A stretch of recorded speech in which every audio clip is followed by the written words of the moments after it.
Tayo ngayon sa second to the last na preaching sermon natin dito sa Romans 11, the irrevocable mercy of God. So, last time sa sermon natin sa Romans 11, 25 to 27, napag-aralan natin yung pag-unveil ni Apostol Pablo sa mystery ng redemption ng Diyos. At ito yung kaligtasan. We learned the culmination ng kaligtasan ng All Israel, at itong All Israel ay nalaman natin ito ay ang buong church. At sa knowledge nitong truth na ito, sa pagkakaunawa natin sa katotohanan ito, ma-humble ang mga puso ng mga believers, mga Gentiles at tayo din. Dahil ang ginagawa ni Pablo ay binubura niya ang distinction sa Jews and Gentiles, na pinaparealize niya na wala silang pagkakaiba sa mga Hudyo dahil iisa na sila sa katawan ni Kristo sa pamamagitan ng pananampalataya. At napag-aralan din natin last time na sa redemption ng church ay na-exalt doon ang marvelous Redeemer na si Jesus Christ. Ang na-highlight pala sa redemption na ginawa ng Diyos ay hindi yung believers, kundi ang ginawang pagtubos ni Kristo sa pagbibigay niya ng kanyang buhay. Sa pag-aaral natin ng passage na ito, nalaman natin na ang greatest gift of God is Jesus Christ, the Lamb who takes away our sins and gives righteousness. And this may be our drive to live in holiness and obedience, na palaging makita sa atin araw-araw itong pamumuhay na meron tayong regalo ng katwiran galing kay Kristo. Na sa mga struggle natin, sa paglakad natin as Christians, mahumble tayo sa katotohanan na ito, na dahil sabi nga doon, kung hindi natin to palaging i-behold or i-remind o i-preach sa ating mga sarili, we might become foolish sa mga perspective natin, sa mga circumstansya na pwedeng nangyayari sa atin, and might have prideful hearts na hindi magpasakop sa wisdom at sa will ng Panginoon. And to continue our study on this, titignan naman natin ang verses 28 to 32 na galing sa chapter 11 pa rin. Itong portion na ito, itong verses 28 to 32 na ito ay ang summary, in a way, ng chapters 9 to 11. So meaning, nandito yung main principle ng chapter 9 to 11. And from the words of Ligon Duncan, tinawag niya itong the glimpse of God's divine decree. Itong verses 28 to 32. At pag sinabi nating divine decree, alam naman natin, ito ay patungkol sa kung paano inilalatag ng Diyos at pinofulfill ng Diyos by His providence ang redemptive plan niya sa kanyang mga hinirang. So we must know sa scriptures na may mga pagkakataon talaga na sinasabi ng Diyos kung ano yung kanyang ginagawa, at kung paano niya ito ginagawa, at kung ano ang purpose kung bakit niya iyon ginagawa. Lagi nating i-recognize na meron talagang mga salita sa Bible na patungkol po dito sa kanyang divine decree. Meaning lang nito, tinatawag ng Diyos ang readers or lahat ng believers na magtiwala sa Kanya. Na kung ano man yung mga nangyayari sa atin ngayon, sakop yan doon sa kanyang decree. Sakop yan doon sa mga pinlano na niya long time before the creation.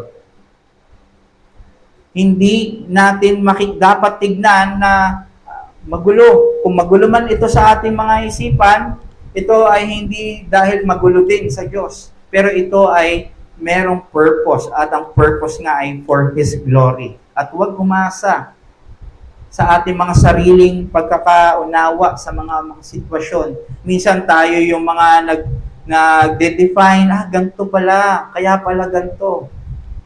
Pero hayaan natin na sa Diyos na ang decree ng mga bagay-bagay. Ang alam natin, ito ay para sa kabutihan ng kanyang mga hinirang. Okay? So sabi nga, 'di ba, sa Deuteronomy 29:29, I think na Ang preceptive will ay para sa atin, para sundin, pero ang decretive will ay para sa Panginoon. Nakaklose sa Kanya. Pero ang kagandaan po dito, kahit paano nagbibigay siya ng mga glimpse dito sa divine decree na ito para maunawaan, makita natin. Kasi hindi talaga natin ito makukuha na makukuha 100%.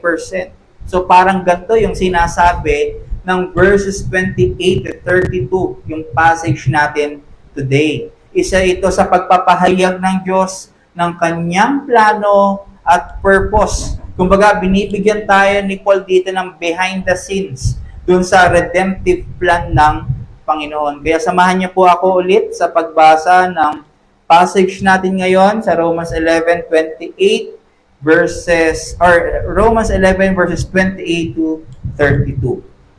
Romans 11 verses 28 to 32. Sayin po natin, as regards the gospel, they are enemies for your sake, but as regards election, they are beloved for the sake of their fathers.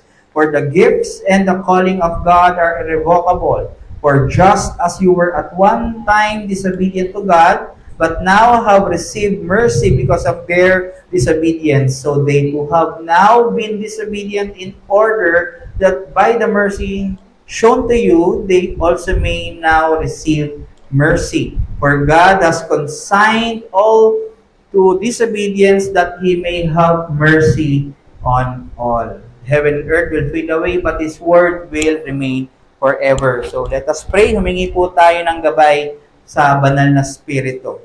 Muli, Panginoon, kami ay tulungan mo sa pag-aaral ng iyong salita at nawa ay sumugat sa aming mga puso ito at makonvict kami at gamitin mo ito, Panginoon, para sa pagtuwid at paglago namin sa pananampalataya.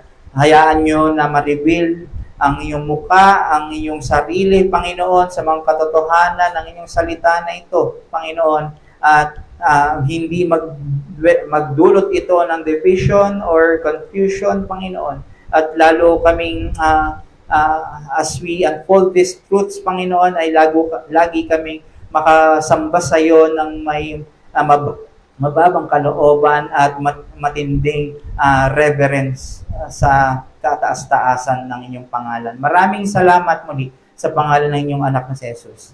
Amen.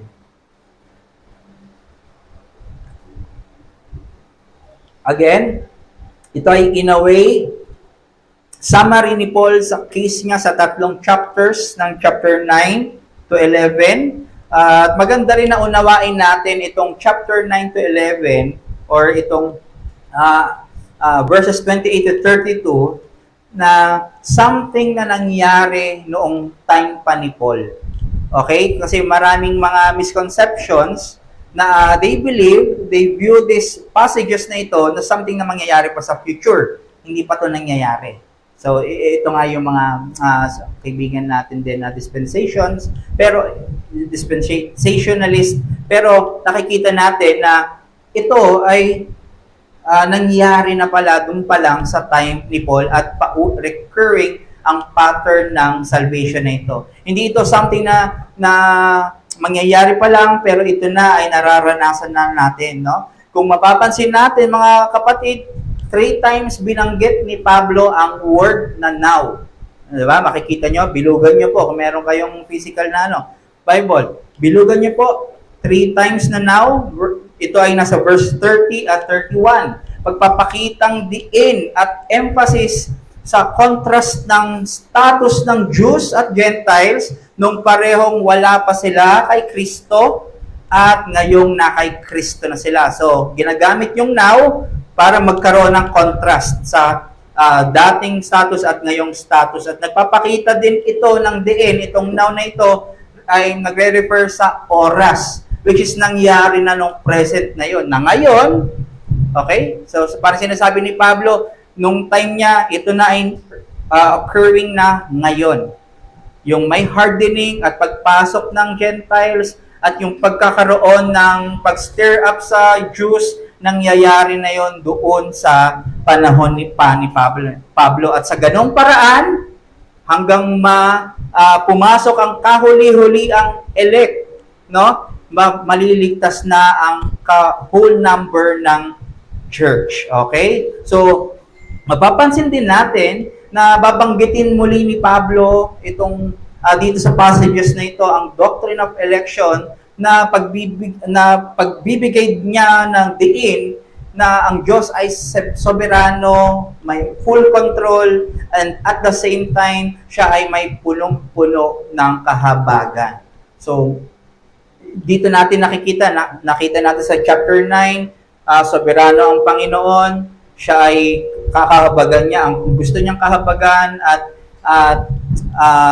papatigasin niya ang puso ng gusto niyang patigasin ng puso. So, soberano siya ng ganon, pero minake sure niya sa chapter 10 na may preaching of the gospel. Dahil para sila ay maligtas, sila ay dapat makarinig ng gospel at magkaroon ng confession ng pananampalataya sa gospel. Sa chapter 10. Kaya sa chapter 11 nilinaw niya,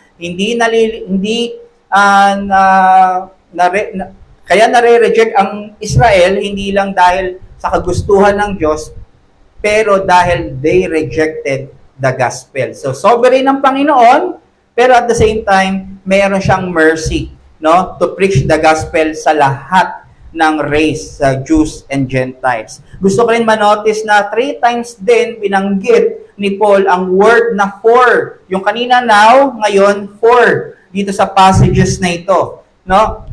Sa verse 28, kung mapapansin nyo, may mga for yan, di ba? Kung manonotice nyo dyan na may mga for yan, pero nilagay lang yan para sa flow sa English translation. Sa original na translation, literal translation from the Greek, wala talagang for doon. No? Ang literal translation yan, sa verse 28, tignan nyo po yung pagkakaiba. Sabi, regarding the gospel, they are enemies. Actually, wala nga they are din dyan eh. So, medyo barok yung pagkaka-literal na translation.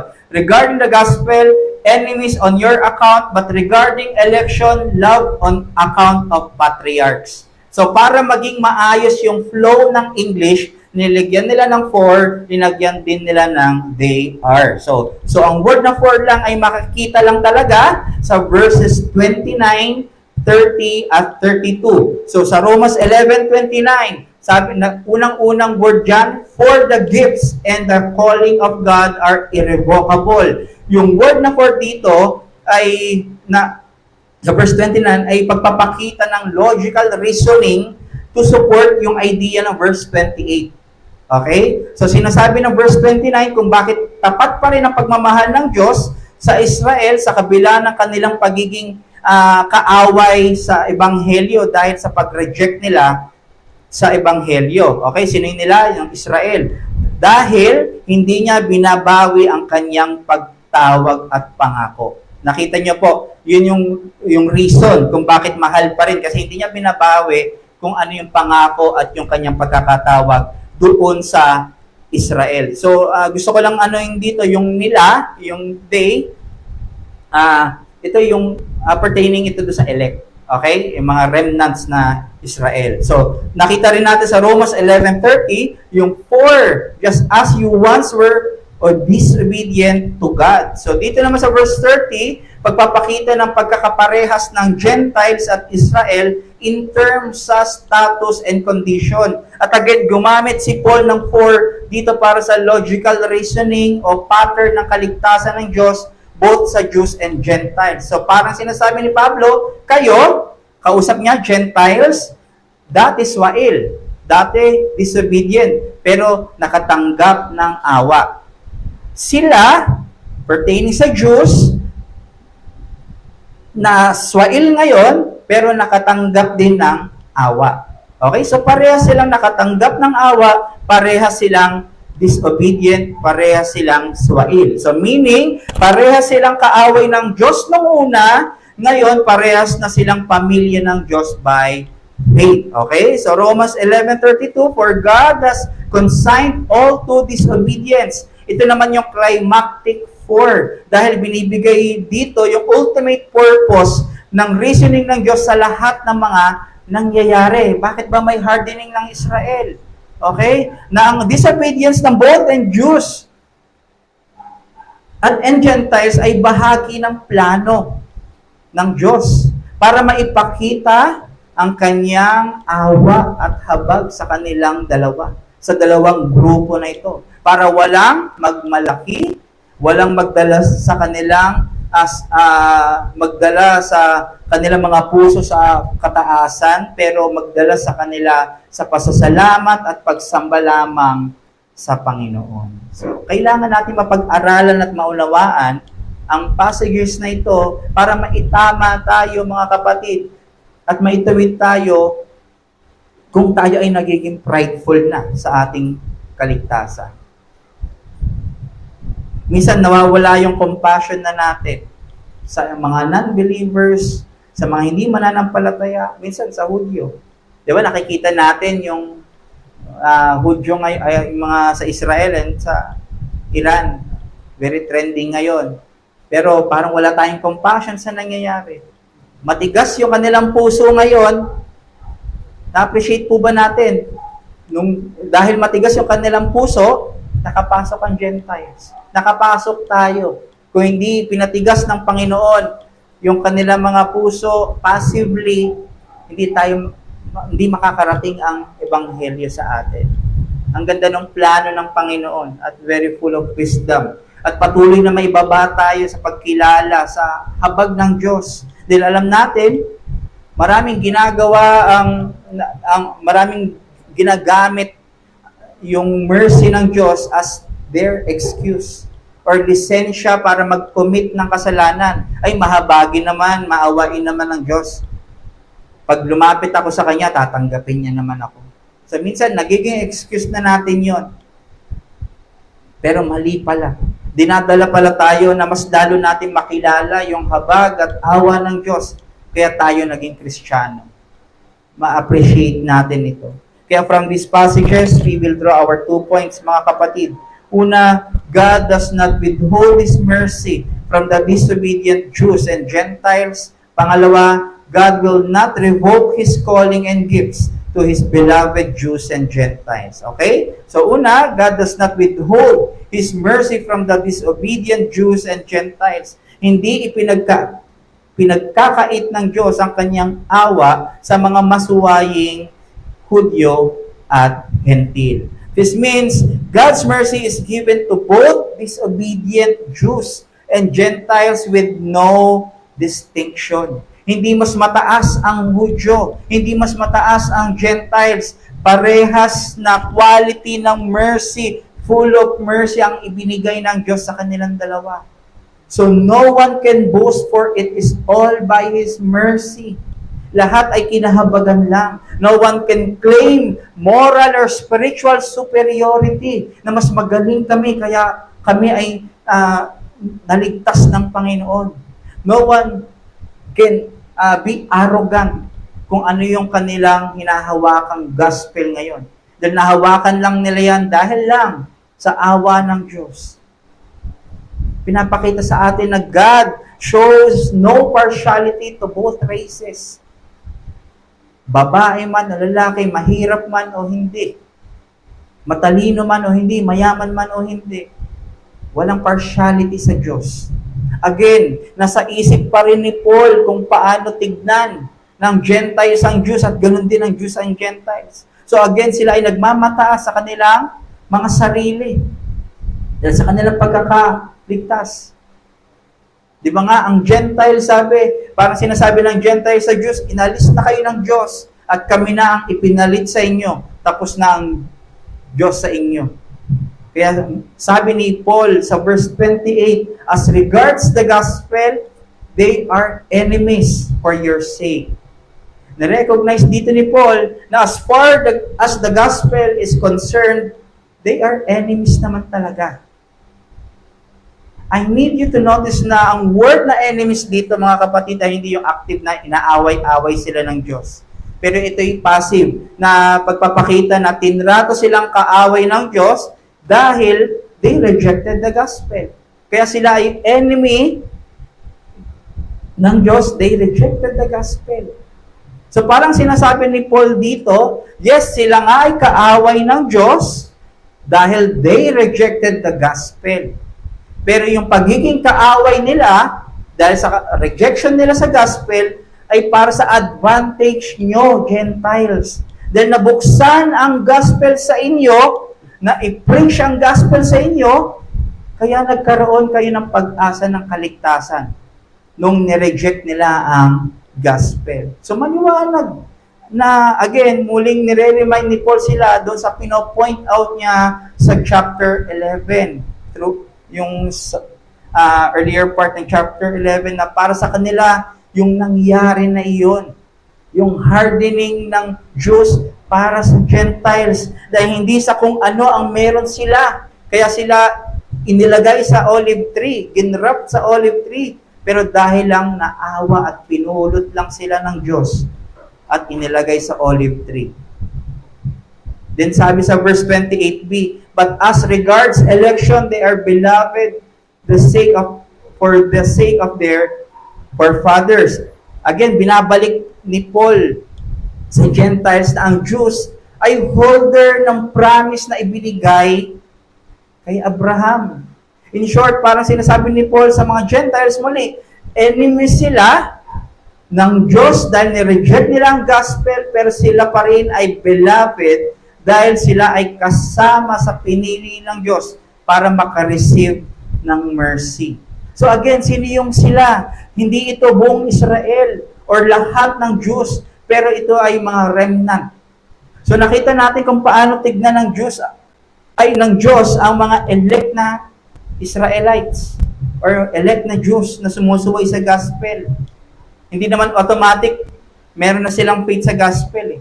Nagsimula silang kaaway ng Diyos for the sake of the gospel. Pero dahil sila ay elected, chosen, beloved, ang mga Hudyong remnant na ito. Pinapakita dito na hindi pa tapos ang Diyos sa mga Hudyo. Faithful ang Diyos na sila ay ililigtas pa rin kahit nagre-refuse sila sa gospel. Dahil may panahon na sila ay tatawagin talaga at mananampalataya sa gospel. Dahil kung sila ay kasama sa pangako ng Diyos, sa kaligtasan, hindi pwedeng hindi sila tawagin para maligtas. So we can see, itong prinsipyo na ito ay yung sinasabi ni Paul or ni Jesus Christ sa Matthew 5:44. Anong sinabi rito? But I say to you, love your enemies and pray for those who persecute you. Ito yung ginagawa ni Christ, mga kapatid. Minamahal pa rin niya at minahal pa rin niya ang mga kaaway niya. At dinemonstrate niya ito sa krus ng Kalbaryo. Dinemonstrate ni Kristo ang pagiging beloved nila sa mata ng Ama by dying for their place on the cross.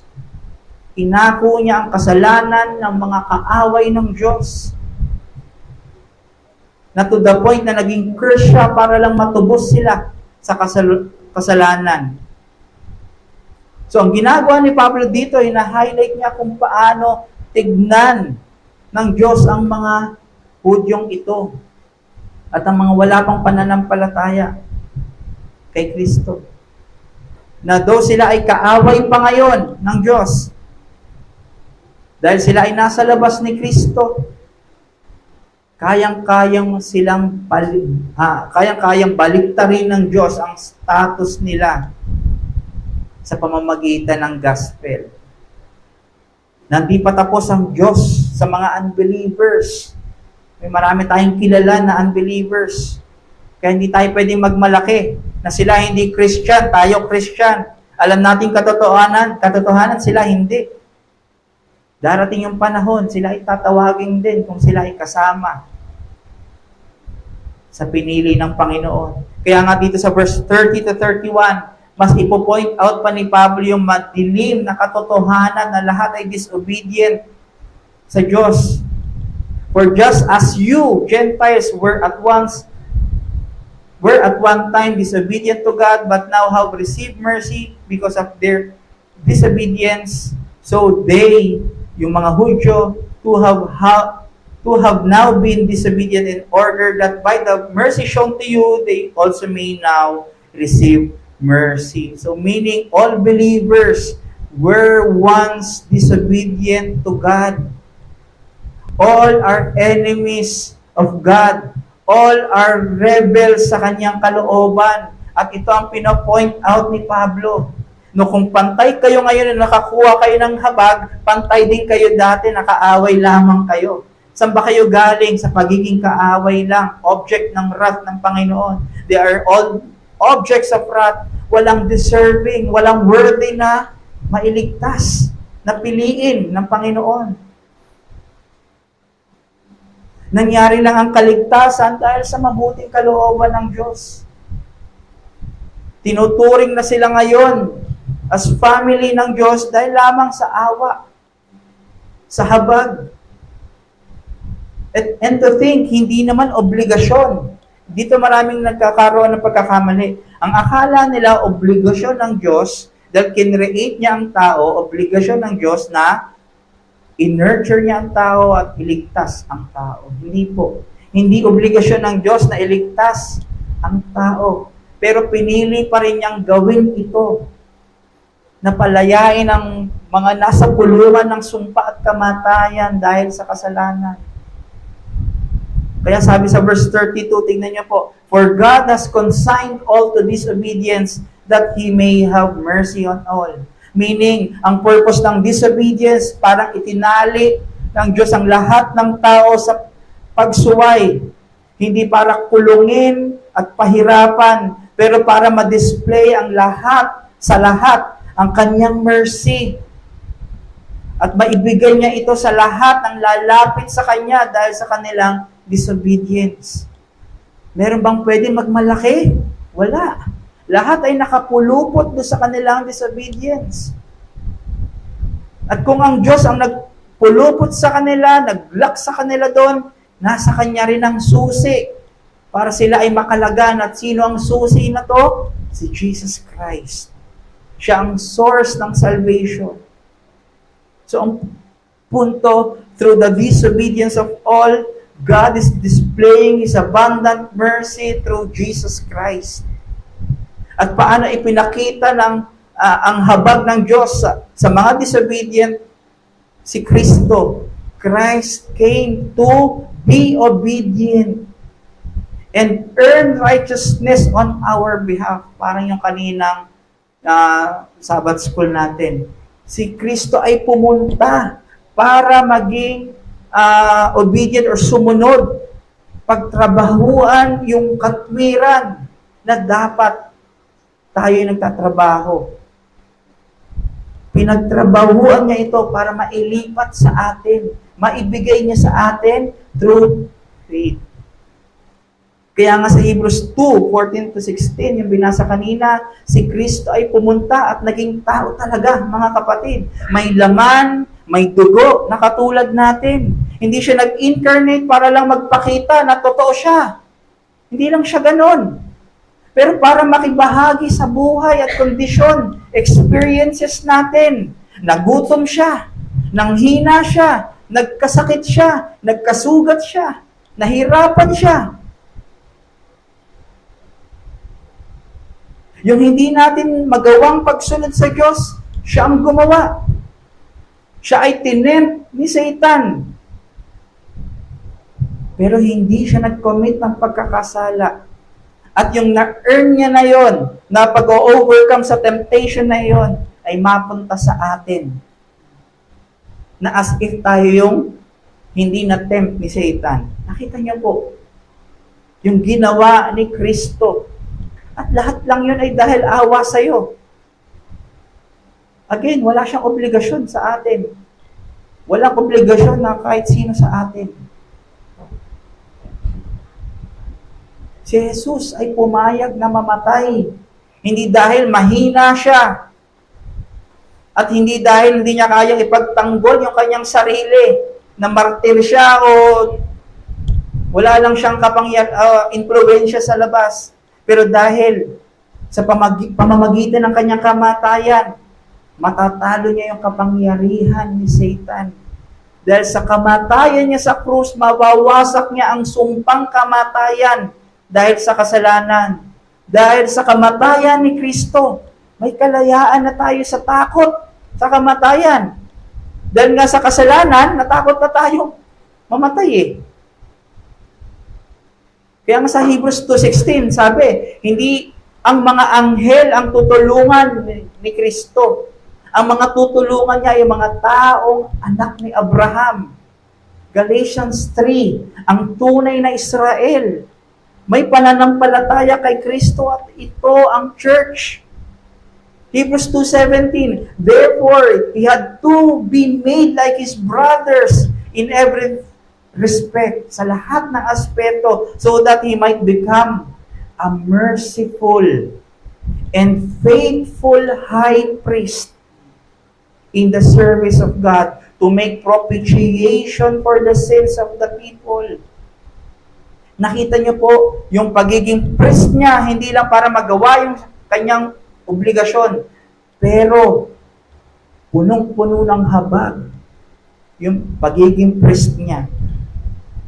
Nataliwas sa nakikita natin sa mga priest ngayon, no? Na parang walang kaawa-awa. Kaya nga umalma ng Reformation si Martin Luther, nakita niya kung paano yung katiwalian ng mga priest. Dahil wala silang awa doon sa mga kinukuhanan nila ng indulgences. Pero si Christ, puno-puno ng habag. Alam na alam niya kung ano yung nangyayari sa'yo. Dumating si Jesus Christ para maging tunay na tao, para magkaroon ng tunay na kaligtasan ang tao. Para tayo ay magkaroon ng ugnayan sa Kanya. Siya ay naging handog at alay sa Diyos para mawala ang banal na galit ng Diyos sa makasalanan. Akuin ang parusa na dapat sa atin at namatay at nabuhay muli para tayo ay magkaroon ng pag-asa na buhay na walang hanggan. At ito ang ina-highlight ng Diyos. Every time we preach and hear the gospel, ito ay good news para sa mga nakakulong sa kaligtasan o sa kasalanan. Ang Diyos ay hindi madamot sa awa. In fact, ang kanyang awa ay parating bago. Kada umaga. Hindi natin kailangan siyang pilitin para tayo ay patawarin. Siya mismo ang nag-reach out, lumapit, nag-alok ng awa. God is offering and inviting man to believe in the person and the work of Jesus Christ. Walang kasalanan na masyadong malaki para kay Kristo na hindi mapapatawa. Therefore, lahat ay may pag-asa. Lahat ay pwedeng tumawag sa Kanya at ang lahat ng tatawag ay makakakuha, makaka-receive ng mercy. Ang mga Hudyo, pinako si Kristo, pero binigyan pa rin ng awa. Ang mga Gentiles, sagad sa kasamaan, pero nakatanggap din ng awa. Si Paul mismo ay patunay na may awa ang Diyos. Dati siyang persecutor, blasphemer, but he said, I was shown mercy sa 1 Timothy 1. Binigyan lang siya ng awa. At yung nangyari kay Paul ngayon, patuloy pa rin nangyayari ngayon. Meaning, patuloy pa rin na nagliligtas ang Diyos. May mga Hudyo na ngayon na nakakakilala kay Kristo dahil sa preaching and testimonies ng mga Gentile churches na converted na Gentiles. At same mercy ang ibinibigay ng Diyos sa mga lumalapit na Hudyo na naibigay niya rin sa Gentiles. So, na-appreciate po ba natin, mga kapatid, ang habag ng Diyos? Na-appreciate po ba natin kung bakit tayo andito? At malayang nakakasamba, malayang imit ang kanyang presensya, ang deserve lang pala natin ay pagbayaran ang ating kasalanan. Makulong sa sumpa ng kamatayan. Na-appreciate po ba natin na God initiated? Hindi tayo nag-initiate. Hindi tayo pumili sa Kanya. He worked out for our salvation. Very committed siya sa pagligtas sa atin. Na kahit hindi pa natin siya kilala, He reached out, nagpakilala siya through the gospel. Pinagkamatayan na tayo ni Kristo. Tayo mga hindi nakakakilala sa Kanya, ibinalita niya na ang Kanyang habag sa atin ay walang katumbas, walang singlaki.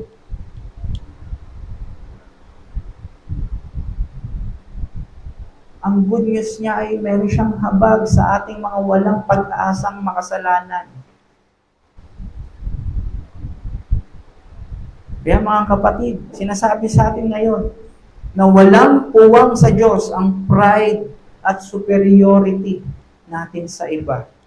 At tayo lamang ay kinahabagan ng Panginoon. At itong habag na ito ay hindi niya babawiin. Walang reversal. That leads us to our next point. Una, God does not withhold His mercy from the disobedient Jews and Gentiles. Pangalawa, God will not revoke His calling and gifts to His beloved Jews. Hindi babawiin ng Diyos ang Kanyang pagtawag at pagbigay ng Kanyang mabuting kaloob sa Kanyang mga minamahal na Hudyo at Hentil. Ang ganda na pinupunto nito ni Pablo, mga kapatid, dito sa Jews and Gentiles. Ina-assure niya ang both na races, Jews at Gentiles na ito, na ang kanilang pagkakatawag at pagkakatanggap ng habag ay hindi na mawawala sa kanila. Paul is affirming God's immutability and faithfulness to His Word. Pinapakilala niya ang Diyos ay hindi nagbabago. Ang pinapakilala niya ang Diyos ay firm sa Kanyang standard, sa Kanyang katotohanan. At ito ay tatayuan niya in eternity. Meaning, once na nakuha na nila ng Jews and Gentiles ang mercy, ito na ay mananatili sa kanila hanggang walang hanggang buhay. Or walang buhay na walang hanggan. Dahil hindi nagbabago ang katapatan ng Panginoon.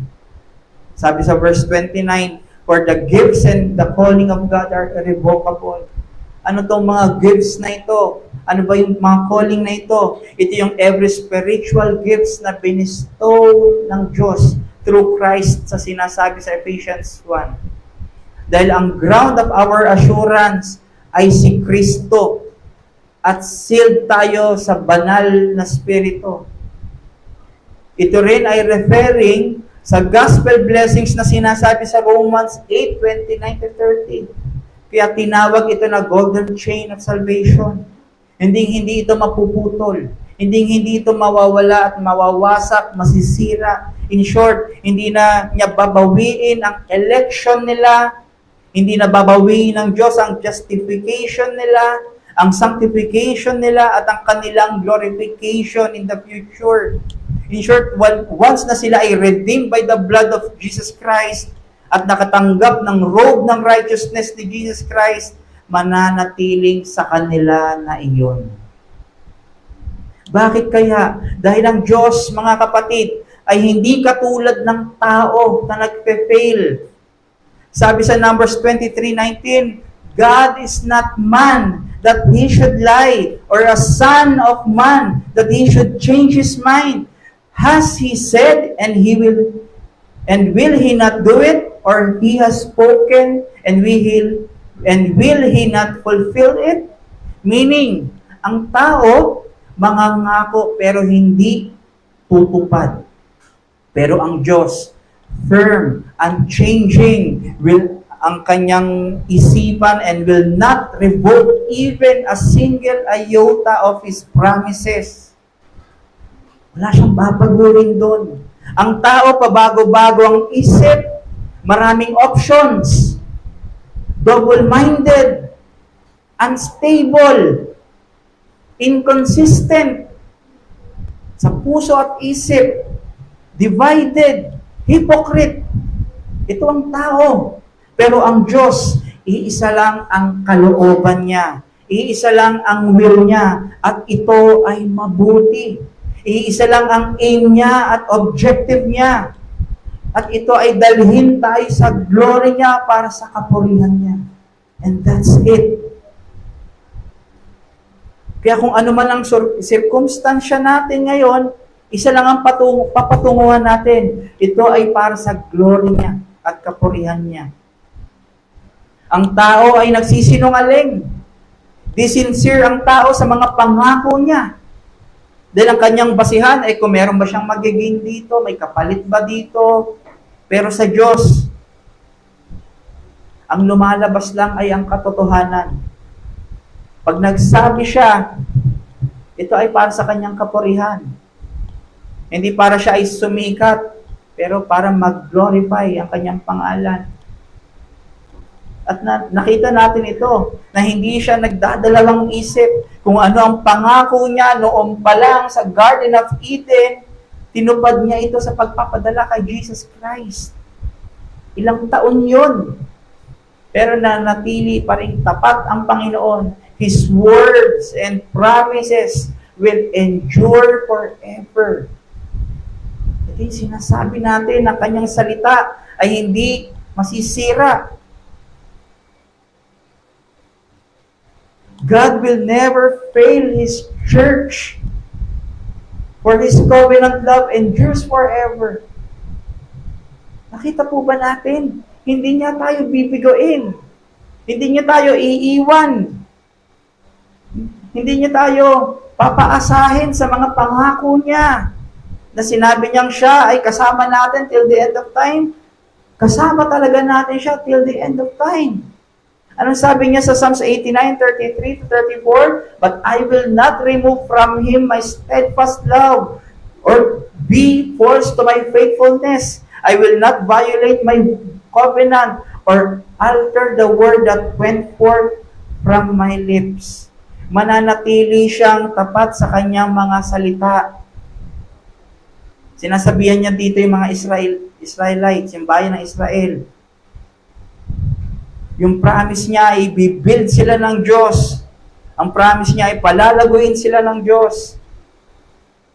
At gagawin at i-fulfill ang Diyos. At kung meron mang mag-break sa covenant na yon, anong sabi niya? I will not remove them. My steadfast love. Pero, didisiplinahin niya. Hindi nagko-compromise. Kaya tayo, makagawa man tayo ng mali at kasalanan sa Diyos, hindi na mawawala ang kanyang covenant love sa atin.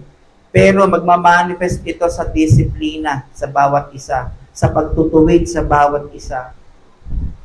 Yung promise niya na hindi niya i-abandona ang church, gagawin niya talaga yon. Committed siya sa church from eternity to eternity. Hindi lang ngayong history, mga kapatid. Pinagplanuhan niya ng maigi ito at talagang gagawin niya sa future kung ano ang main design niya or result ng planong niyang iyon at iyong glorification kay Kristo. Kaya sabi sa Psalms 89 no kanina, dinidisiplina tayo. Dahil tayo ay binabago, wino-work at pine-preserve ng Panginoon. Kaya magtaka tayo pag hindi na tayo dinidisiplina. Baka wala talaga sa atin ang pag-ibig ng Diyos, ang awa ng Diyos.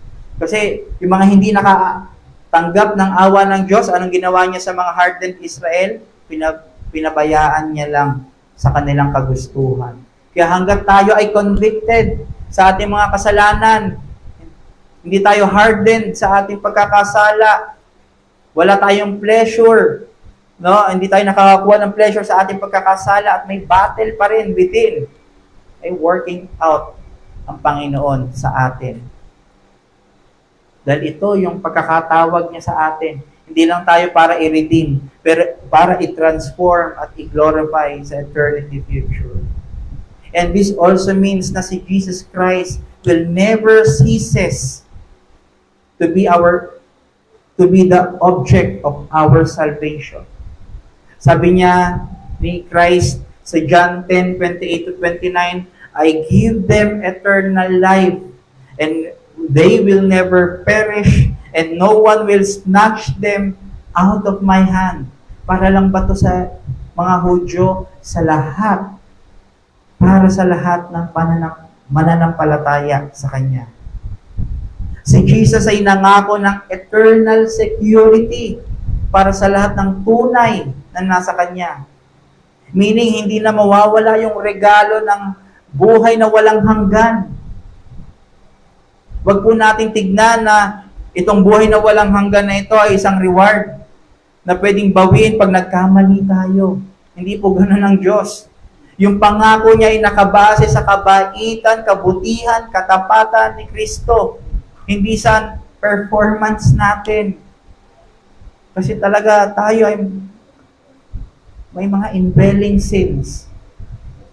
Kaya kung tunay kang nasa Kanya, sigurado na ikaw ay ligtas.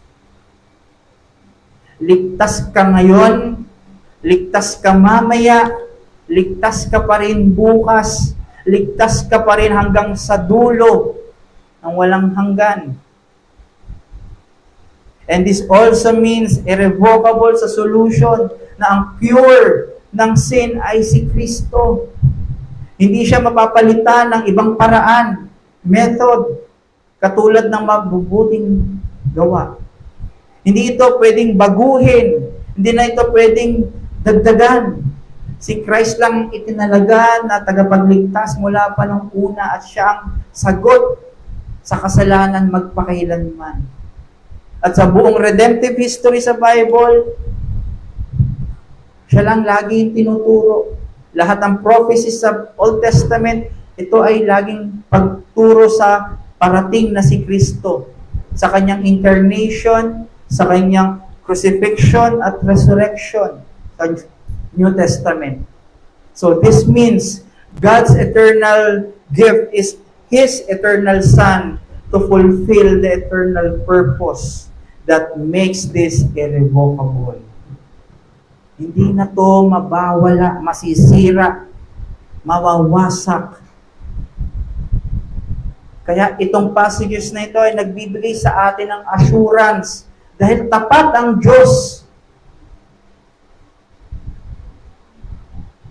Kaya kung napapanghinaan ka ngayon, kapatid, dahil sa sufferings mo, huwag kang magduda sa kaligtasan. Nawa ma-realize mo na hindi nagkamali ang Diyos sa iyo. Perhaps marami kang struggle sa buhay mo. Nagagawa mo yung mga bagay na ayaw mo. Patuloy ka pa rin natetempt sa mga tukso. Pero hindi nagkamali ang Diyos sa iyo. Meaning, alam ng Diyos ang lahat ng kasalanan, kahinaan at kalagayan mo, mga kapatid. Pero pinili ka pa rin ng Diyos na iligtas kay Kristo sa pamamagitan ng kanyang kamatayan. At ito ay irrevocable. At dahil irrevocable ang solusyon niya sa kasalanan, hindi rin niya babawiin ang biyayang ibinigay niya sa iyo. Again, ang Diyos ay hindi katulad ng tao na nagsisisi. Bakit ko ba niligtas tong tao na to? Hindi naman pala ako susundin. Babaliwalain lang pala yung mga means of grace na ibinigay ko. Hindi niya pinagsisisihan, kapatid. Hindi siya nagkamali sa iyo. Kahit alam niyang magiging mahina ka, katulad ni Pedro, mag-fail ang iyong assurance, may mga struggles ka na nakukomit mo ang kasalanan. Gusto niya sabihin na patuloy na ino-honor niya yung pagbibigay niya sa iyo ng kanyang anak. Na hindi siya nagkamaling iligtas at i-redeem ka kay Kristo. So kung tinawag ka ng Diyos, niligtas ka niya, at binigyan ka ng buhay na walang hanggan, sigurado yun. Hindi yun aksidente na randomly nakarinig ka ng gospel, random at biglang naniwala ka at nagsisi ka, yan ay planado at purpose ng Panginoon. Yan talaga ay mangyayari sa iyo. Tinawag ka sa ganyang buhay.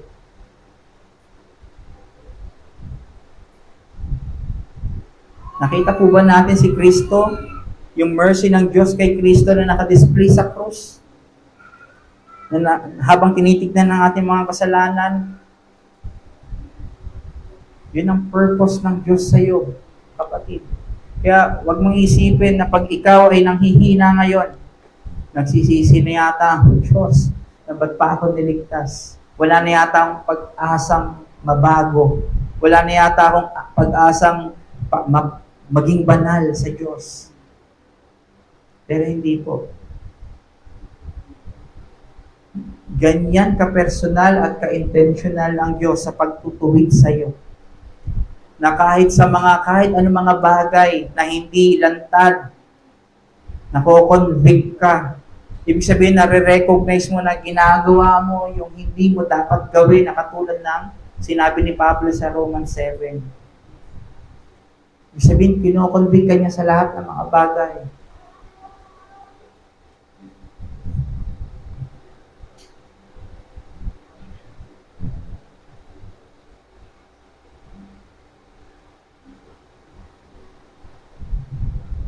Nawa mapalakas tayo nito, mga kapatid.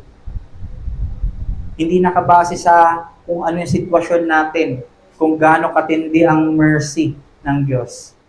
Pero nakabase kung ano yung ginawa niya kay Kristo para makita natin kung gaano katindi ang mercy ng Diyos. Para sa ating application, we can show God's mercy to other people.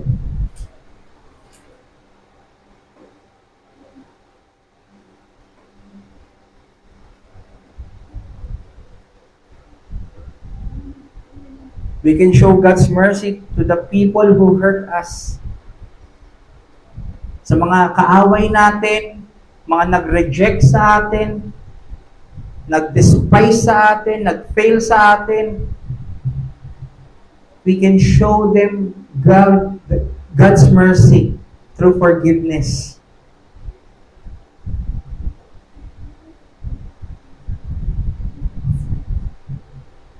Nakikita sa atin ngayon na kung talaga tayo ay nakakaunawa sa habag ng Panginoon, ito ay nasi-share din natin sa iba. Kahit kaaway, siya ay nagpe-persecute sa atin, patuloy pa rin na may habag tayo sa Kanya. May compassion pa rin sa kanila. Na hindi nagmamataas, walang prideful heart sa kanila. Na habang tayo ay nakakakita ng mga unbelievers na ganon, na-appreciate natin yung mercy ng Diyos. Na tayo ay binigyan ng habag at na-enjoy natin ang gospel. Hindi katulad ng mga taong ito. Hindi natin sila kaaway actively, pero for the sake of the gospel, sila ay dapat nating bigyan ng habag at ipag-pray. Katulad ng ginawa ni Kristo. Nare-remind din tayo na palagi na tayo ay may habag na nakukuha every morning sa atin. Kaya kung lagi recognize natin na laging bago ang mercy ng Diyos sa atin, ba't di natin ito maibigay sa mga araw na ating pamumuhay? Nawa maipakita natin ang habag ng Diyos. Pangalawa, maging seryoso tayo. We should be serious sa mercy na meron tayo. Kaya kung meron kung sila, meron tayong mga hindi nauunawaan sa ating mga nangyayari sa atin, maging seryoso pa rin tayo na tayo ay nakakuha ng habag. Minsan, we tend na pag hindi na natin kaya maunawaan, iniiwan na natin yung ating posisyon, yung ating dapat gawin, yung function natin. Pag tayo ay nasasaktan, iniiwan na natin na para bang walang habag na naibigay sa atin.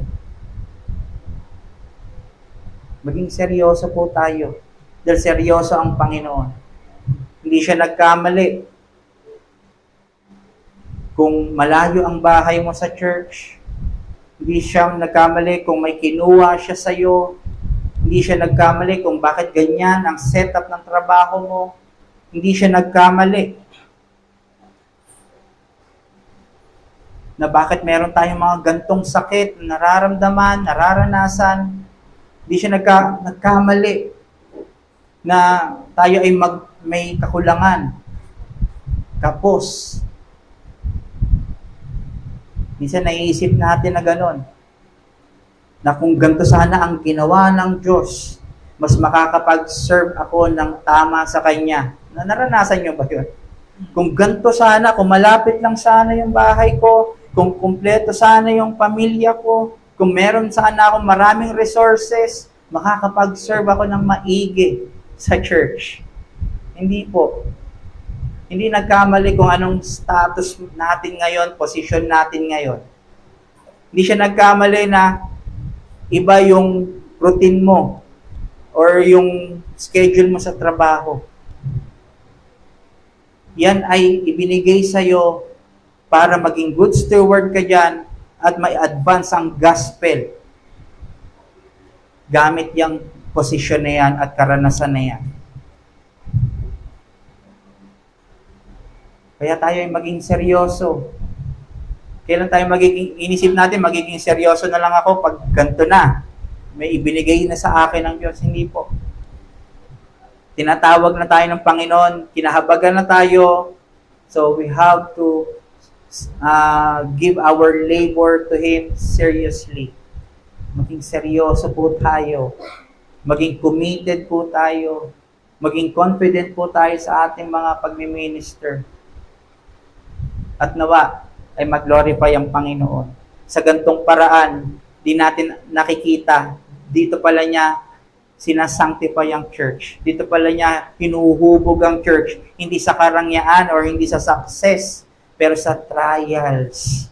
Dito pala niya mas kinikis-kis at pinaflourish ang bawat isa para makita kung gaano ang habag ng Diyos, kung paano sinustain ng Diyos na out of kakulangan, out of kahirapan, nagpapatuloy pa rin silang magpuri, sumamba at magpasalamat sa Kanyang pangalan. Kaya kung wala ka pa kay Kristo, mga kapatid, meron po dito nakakarinig na wala pa kay Kristo, nawa ipaniwalaan mo itong mga katotohanan na ito. At sinasabi ng Diyos ngayon, ang avenue lamang ng kaligtasan ay si Jesus Christ.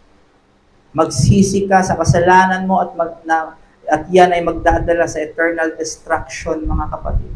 Bitawan mo ang lahat ng tiwala at bilib mo sa sarili mo dahil ipapahamak ka niyan. Kaya huwag mong patigasin ang puso mo. I speak sa lahat ng ages na nakakarinig po ngayon. Hingiin mo ang awa ng Diyos. Iligtas ka niya. Maliwanagan ka kung ano ang kondisyon mo ngayon. At praying na maligtas ka by His grace kay Kristo. Huwag kang mahiya na pumasok or tumawag sa Kanya kahit mabigat ang iyong kasalanan. Tatanggapin ka pa rin niya. May kapatawaran at pagsisisi sa lahat na magsisisi sa Kanya sincerely. Kaya nawa, itong ating napag-aralan ay magdulot ng kapurihan at matinding pagsamba sa habag at awa ng Panginoon sa lahat ng Kanyang mga anak. Tayo po ay manalangin. Maraming salamat, Panginoon.